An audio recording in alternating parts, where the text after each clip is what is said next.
You have a favorite restaurant that you've dined at for many years now. One day, you notice a new item on the menu. Slop. "What's this for?" you ask the waiter. "It's for the pigs. Pigs eat slop." Over time, more slop shows up on the menu. Then you notice that some of the old menu items you used to love now come with a non-optional side of slop. All menu items are now designed with the pigs in mind. The quality of the human food left on the menu also starts to degrade. And when you ask the restaurant staff about it, they inform you they no longer have the resources to make sure the human food is prepared correctly. They are too busy making slop. The Magic the Gathering Spider-Man set contained 79 legendary creatures. Final Fantasy had 100. Outlaws at Thunder Junction had 43. For many years now, the number of legendary creatures released has been on a steady increase. This makes sense when you consider that Commander has been rapidly growing in popularity and is now Magic's biggest format. All of these legendary creatures make deck building in a traditional 60-card environment more difficult. But since Commander decks are singleton, they don't really care if they have to play legendary creatures. That's not a noteworthy downside. And of course, legendary creatures are the all-important commanders. Wizards of the Coast are printing tons of commanders to pander to their now largest demographic. And this has caused issues. The bar for a powerful commander is quite high, and so the cards printed for that role have a good chance to be too much for the smaller formats to handle. Nadu, Winged Wisdom, was a card that Wizards admitted to being intended for Commander. A blatant design mistake by any metric. Pigs eat slop. I started this video with an abbreviated version of a post that competitive Magic player Jeffrey White shared a few weeks ago. It uses very strong and evocative language and was widely shared. Most understood it to be about universes beyond, which is a valid interpretation, but Jeffrey later clarified that he was talking about Commander. And me? Well, I'm a pig. I eat slop. I'm a Commander-only player. Whenever I've tried a 1 vs 1 competitive Magic format, I found it to be largely uninteresting. But I'm a sucker for Commander. By all logic, Wizards are cooking slop specifically for me. So then, why do so many of these cards that Wizards are, obviously, designing for Commander suck ass in Commander? Allow me to clarify a bit. I'm not talking about Breaches the Blastmaker. Breaches the Blastmaker is objectively a pretty terrible card, as in its power level is low. It's just not very strong. But it's also a unique card that enables an interesting playstyle. It's right at home in Commander. But what about Baron Bertram Greywater, or Fortune Loyal Steed, or Geralf the Fleshright, or Vile Smasher Gleeful Grenadier? These cards are neither unique or interesting, and they are not powerful either. According to EDHREC, less than 500 Vile Smashers have been built, and I would guess that the number of real decks that made it past the deck builder is probably lower than that. This card wasn't made to be a commander, but it still has all of the trappings of one. Final Fantasy had a whole bunch of odd legendaries as well. Adalbert Steiner, Black Vault's number 3, Cloud of Darkness. These are legendary creatures that you can't convince me that anybody designed to be commanders. That's not to say that they aren't playable in the 99 of commander decks, but if that was the goal, then whether or not they are legendary doesn't matter. And so I don't believe that these cards were designed for commander. That's not to say that commander doesn't factor into these designs, but I believe that the common understanding of this pattern is an inversion of the actual goal. 600,000 years ago, when me and other old folks were still children, we played real-time strategy games. These games were about fighting big battles with armies of nameless soldiers while managing the infrastructure to sustain these wars. Occasionally, they would also feature hero units, particularly for story elements in the single-player campaign. But then Warcraft 3 came along and greatly expanded upon this concept, turning heroes into a core component of its gameplay for both single-player and multiplayer. Heroes were powerful named units with a range of impressive abilities that each player could only have one of each. Managing your heroes well was a critical part of success in Warcraft 3, and one that players enjoyed. So much so that many of the mods made for Warcraft 3 were focused almost exclusively on heroes. Games like Rabbits vs. Sheep, Hero Line Wars, and of course, Defense of the Ancients All-Stars. It took a little while, but eventually Dota became immensely popular, even more so than Warcraft 3 itself. It became the foundation of one of the most popular video game genres that still dominates the market to this very day. At the same time as Dota clones rose to prominence, the real-time strategy genre began to fade. The idea of playing specific heroes with names and backstories rather than nameless soldiers clearly found a lot of appeal with audiences. League of Legends and Dota 2 rapidly attracted huge player numbers across 2012 and 2013. At the same time, Hearthstone was released to massive success. Yet another game that placed emphasis on playing specific characters. This whole concept is of course nothing new. It's just adapting role-playing elements into other genres, and Hearthstone specifically took a ton of inspiration from the World of Warcraft trading card game. Still, this all happened at around the same time that Wizards officially adopted Commander as a format and started creating products for it. This zeitgeist continued on, and more games began releasing that fell into it. Most noteworthy is probably Overwatch, which went into a public beta period in 2015 and was officially released in 2016. The same year that Dota 2 had its highest player count ever. Overwatch brought Dota-style heroes into a first-person shooter, adventing the hero shooter genre. It's worth mentioning that Team Fortress definitely did some pioneering here, but I think there's an undeniable difference between the class-based system of Team Fortress, even though they did an excellent job at making the classes feel like unique characters, and the hero and ability-driven style of Overwatch. This all, of course, eventually led into Apex Legends in 2019 and Valorant, sorry about that, in 2020. This is about the same time frame where Commander became dominant, and Wizards shifted their once-a-year release of Commander products into a never-ending stream. I'm not trying to claim exact parity here. Rather, I think this matters because it shows a bigger cultural movement. RPG elements have become more and more prominent in all genres. Modern game development places emphasis on making the player feel like an important individual. Commander fits well into that, better than traditional Magic. This shift occurred in part as a consequence of gaming becoming mainstream. Keep in mind that the time frame we are discussing is from the early 2000s to the early 2020s. Gaming as a whole went through a huge cultural shift and started accommodating a wider audience, moving away from the more intense competitive games of old. This is particularly noticeable when looking at the development of live service games. I'll use Dota 2 as an example because I'm most familiar with it, but this trend can be observed across the entire industry. When Dota 2 launched back in 2011, the game was harsh. There were very little resources available, and so every match was a struggle for progress. Most heroes also followed a simple core template of 3 basic abilities and 1 ultimate exactly.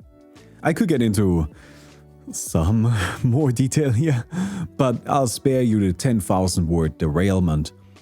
Over time, this harshness and rigidity was significantly lessened. First, gold was decoupled from being a limited resource on the map that was primarily distributed via killing non-respawning buildings, and instead inserted into player-on-player combat, which had no natural ceiling.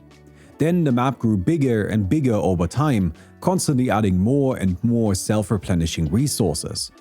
Today, in 2025, the poorest hero on any given team is often richer than the most affluent hero of 2011. At the same time, the heroes have also changed, becoming more distinct and unique, often with their own special rules and vastly more abilities than they used to have. I really want to write more here, but you don't care and it's not important.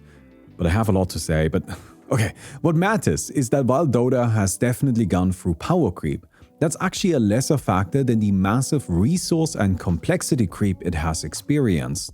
The Dota of today is unrecognizable from the Dota then. But these changes have allowed for a much greater degree of self-expression, which I believe is the goal. Customization, giving each player the opportunity to showcase and embrace their own personality and preferences. This is something that card games have traditionally been quite good at. You can put any cards you like into your Magic deck. Or, well, not any, because you're likely playing in some sort of structured format, so you can put any cards you like, so long as they are allowed in the format. They should also probably be kind of good though, because otherwise you'll just get stomped. And since the cards are good and you want to draw the good cards, you should probably play 4 copies each. That's actually quite restrictive, isn't it? I'm not saying that there isn't any customization, it definitely exists. But if we look at decks like Is It Prowess in Modern, we notice that it only plays 3 different creatures and 11 unique spells total. That's just not that much. In Standard, we see Is It Cauldron with only 12 spells, and Mono Red Aggro is down to 10. To be fair, this expands significantly once sideboards come into play, but that's still a low number. If we go back 20 years, games like Magic offered comparatively huge customization. But today, that's just not true. Well, until Big Daddy Commander shows up and force feeds us 60 unique spells. It also gives us RPG elements by having us identify with a character and restricting our colors. Card games have been moving into a singleton direction for a while now. Hearthstone made its limit only 2 cards, and when they released cards to support a Highlander archetype, it was immensely popular. Pokémon has supporters and engine pieces so powerful that small numbers of even essential cards are very common, although that is hindered a bit by the price system. And Yu-Gi-Oh! Has just started getting in on this as well, with their Genesis format encouraging less repeats within each deck via a Canlander-style point system. I believe that all of this is part of the same zeitgeist. The zeitgeist of leaving a thumbs up on the video. Sorry. It would be nice if you did that. Anyways, I believe that all of this is part of the same zeitgeist. A cultural development that has pushed gaming into favoring stronger individual expression and customization. And since competition isn't the best space for individual expression, skill expression yes, but not individual expression, games have been moving into a more casual and accessible direction. EDH just happened to fit well into that zeitgeist, and so it blew up. But it, or something similar, coming into existence was inevitable. Which brings us back to Vial Smasher Gleeful Grenadier. My theory is that cards like this don't exist for Commander players. Rather, they are made to make 60 card formats more similar to Commander. In 60 card formats, legendary creatures come with a fairly significant disadvantage. You don't want to play too many of them, because then you might have multiple in hand, but you can only have one on the battlefield. Let's have a look at a hypothetical life gain deck. Bloomburrow had some great cards for it. Essence Channeler is a powerful payoff enabled by Zoraline Cosmos Cola.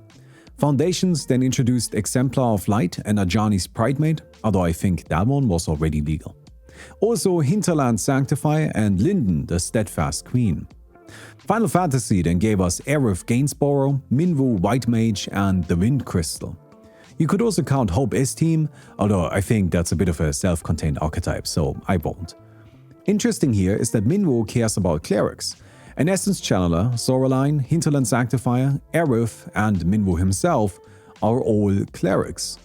In Edge of Eternities then, we got Halia Guided by Light, and in Spider-Man Aunt May, and arguably Silver Sable Mercenary Leader in Spider UK, all of which are legendary creatures that play into this archetype in one way or another.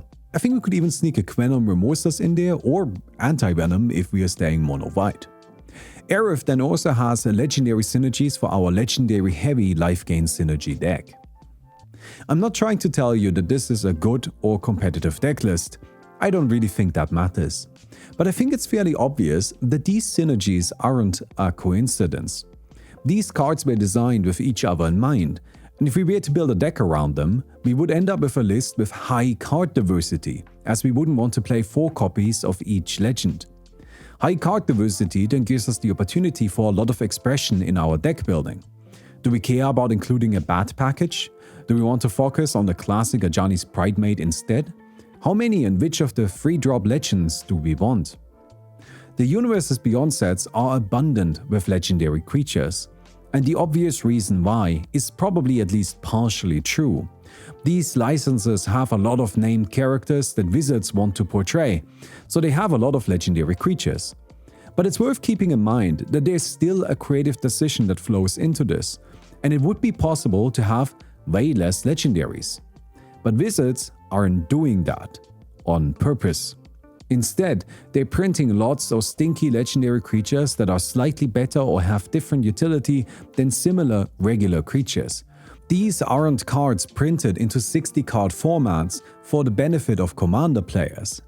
They are cards printed into 60-card formats to make them more like Commander, to fit better into the individualistic and self-expressive gaming culture that has formed over the past 2 decades.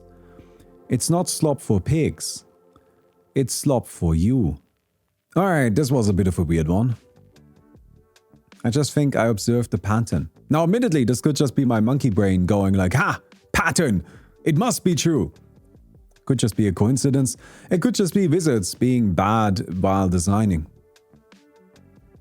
Maybe all of these cards are just legendary because they needed 600 legendary creatures in the set for the sake of expressing all of these incredibly useful spider people. Or maybe, if there are 3 different legendary creatures that all fill the same slot in your deck, then instead of playing 1 creature 3 times, you can now have 3 individual creatures that make the deck more diverse and make it feel a bit more interesting. I feel like I'm onto something. But you can tell me that I'm wrong. Oh man. Yeah, honestly, I don't even know. I just think this is an interesting topic. I just wanted to kind of go through this a little bit. One thing I would also like to mention is that I do not like the pigs and slop post. What toxic language. I mean, it's very, very strong language in an attempt to kind of like grab people's attention, and it worked. But God, so hostile, so unnecessarily hostile as well, you know? Yeah, well. Anyways, I hope you guys enjoyed the video. If you did, don't forget to give it a thumbs up. And don't forget to support me on Patreon. There's a link down below. Next video will be something that hopefully isn't as weirdly esoteric as this one. Anyways, I'll see you guys. Goodbye.